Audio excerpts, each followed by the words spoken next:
Welcome back to Inside Politics. Our guests today, Larry Woods and Bill Phillips, a couple of political analysts. We're talking about what's going on in Tennessee going into 2018 with the elections coming up for governor in the U.S. Senate. Now let's turn back a little bit to national politics. Gentlemen, we had all these revelations and emails come out about Donald Trump Jr. this week. What's the impact of that on this never seemingly ending Russian story? Larry, have we seen a major shift in this, a major development occur, or is this just more smoke out of the smoke machine in Washington?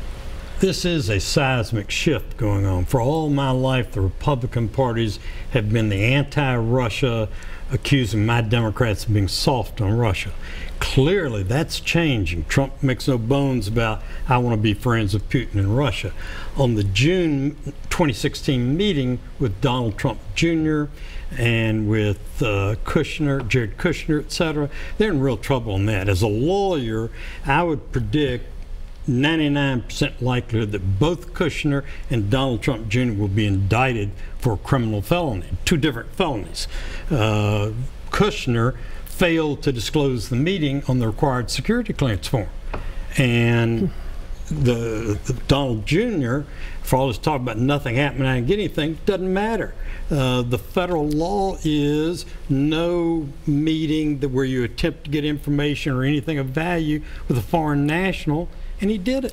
Bill, it does appear from what's come out that this has at least brought the Russian situation into the inner circle within the Trump family, perhaps within the inner circle of the Trump campaign, but it hasn't directly touched the president yet. So this talk, as some Democrats are doing about impeachment, some even using the word treason, is that perhaps pushing it a little too far, at least for what we know so far? The word treason bothers me a little bit, but it's definitely a problem, and I think some of it is self-inflicted because when there became the hint of you've got a problem, they didn't say, here's everything. They just dribble it out, and that just feeds the monster every day. For the president himself, a lot of people in the back of their head think, well, of course he knew about it. Probably he didn't.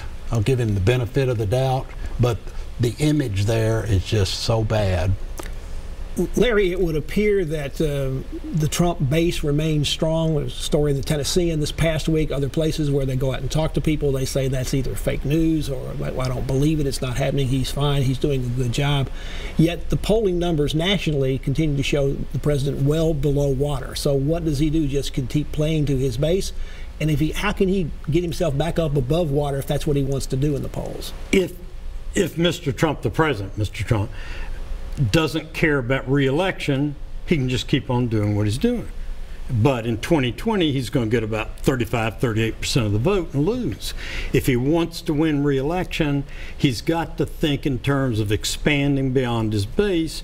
His base is secure, or at least it's secure until other Republicans start criticizing the president. That's what happened with Nixon. Now, a lot of people, usually in most cases in midterm elections next year in 2018, the party in power in the White House usually is the one that loses seats in the Congress.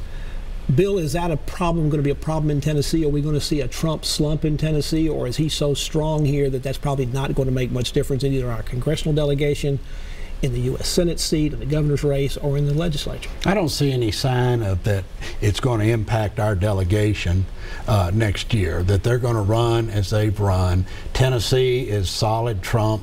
They like their delegation, apparently, because they keep sending them back. And like Senator Corker, he is balancing it very well on the D.C. front, but when he's in Tennessee, he works hard, and they appreciate that. And that's the biggest thing you can do in Tennessee is come home. And Larry, in the meantime, there's this investigation going on by Robert Mueller, the special prosecutor looking at it, and that seems to be a very slow, grinding, slow-moving process. That means this issue is going to be around in terms of the Russia side for a long time. That's exactly right. I full well expect Mueller's investigation, as they all do, to take 1 to 2 years to get to the point where they're even close to indicting people or clearing them. So yes, that issue will be there for the 2018 election, may very well be there for the 2020 elections. I agree with that, and if you remember, the special prosecutor in Clinton started out talking about real estate, and we ended up being introduced to Monica Lewinsky. So and he made the same it can go mistake. anywhere. You know, if he put it all out on the front end, he would have been better off. Not great, but better off. Going into the 2020 election, will Donald Trump still be an avid Twitter fan? Will he be out there all the time? Is that just part of him? I mean, you even have people like Marsha Blackburn, who've been one of his strongest supporters, sort of saying to him, Mr. President, maybe you need to knock it off a little bit on that, but he doesn't seem to show any signs of doing that. I think we're going to see presidents from this point forward use things like Twitter, but they're going to be much more organized and much more disciplined about how they use it. His problem, he doesn't appear to have any discipline and no filter.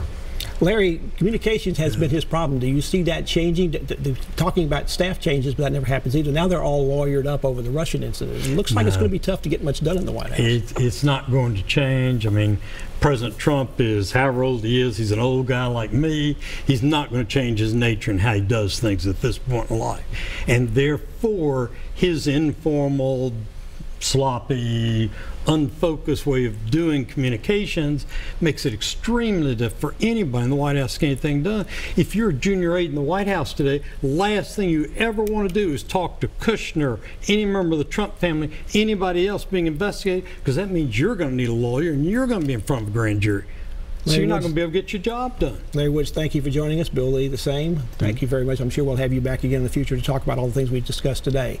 And thank you for being with us on Inside Politics this week. Hope you'll be back here again for a future show. If you can't get enough politics in the meantime, go to the Newschannel 5 website. Starting today, my Capitol View column is coming back. It'll be posted there every Friday afternoon. Had to be back after a little health spell, but glad to have it with you. Hope you'll join us back here again on Inside Politics. We're back here again next weekend. Hope you'll be here as well. Enjoy the rest of your weekend, and we'll see you back here next time. Goodbye.